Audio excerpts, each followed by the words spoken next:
ఆయన మున్సిపల్ డిపార్ట్మెంట్లో 4th class ఎంప్లాయీగా పనిచేసేవాడు. ప్రతి ఆదివారం రెగ్యులర్గా మందిరానికి వచ్చేవాడు కుటుంబంతో కూడా. చూసిన వాళ్ళంతా అనుకునేవాళ్ళు, ఇదిగో కుటుంబం అంటే ఇట్లా ఉండాలిరా, ఇది భార్యాభర్తల పిల్లలు ఇంత క్రమశిక్షణతో బ్రతకాలరా. చూసిన ప్రతి వాళ్ళు కుటుంబం అంటే ఇది ఆశ్చర్యపోయేవాళ్ళు, కోరుకునేవాళ్ళు. దినాలు అట్లా సాగుతున్నాయి. ఆ 4th క్లాస్ ఎంప్లాయీగా మున్సిపల్ డిపార్ట్మెంట్లో పనిచేసేటప్పుడు ఆయన ఏ యజమానుడి దగ్గర పనిచేస్తున్నాడో ఈయన నమ్మకత్వాన్ని చూసి, సొంతగా కాంట్రాక్ట్ పనులు చేసుకో, నీకే ఆ టెండర్ ఇస్తానని ఒక పెద్ద అధికారి చెప్తే మొత్తానికి ఆ ఉద్యోగాన్ని వదిలిపెట్టి చిన్న కాంట్రాక్టర్గా అడుగుపెట్టాడు.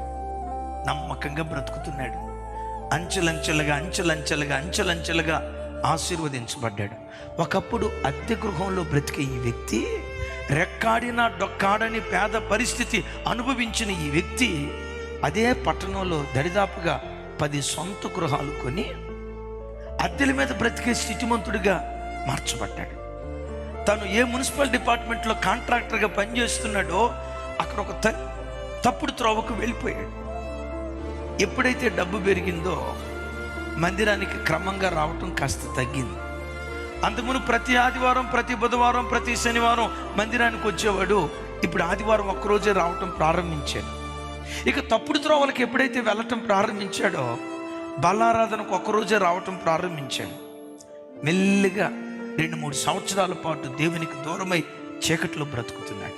ఆ మున్సిపల్ డిపార్ట్మెంట్లో ఒక పెద్ద టెండర్, దరిదాపుగా 50 కోట్ల రూపాయల టెండర్ ఈయనకు వచ్చింది. పనిచేశాడు. చేస్తూ ఉండగా ఏం జరిగిందో తెలీదు, ఆ పని ఉన్న పాటున కుప్పలాగా కూలిపోయింది. 50 కోట్లలో అనా పైసా కూడా ఆయనకి ఇవ్వలేదు. అక్కడ అప్పు చేసి ఇక్కడ అప్పు చేసి మొత్తం అది కట్టేశాడు. ఉన్న 10 ఇళ్ళు అమ్మిన, ఇంట్లో దాచిపెట్టిన వెండి బంగారాలు అమ్మిన, అప్పు తీరక ఇంకా 10 లక్షల రూపాయల అప్పు మిగిలితే ఇప్పుడు అదే మున్సిపల్ డిపార్ట్మెంట్కి మళ్ళా నా ఉద్యోగం నాకెవరా?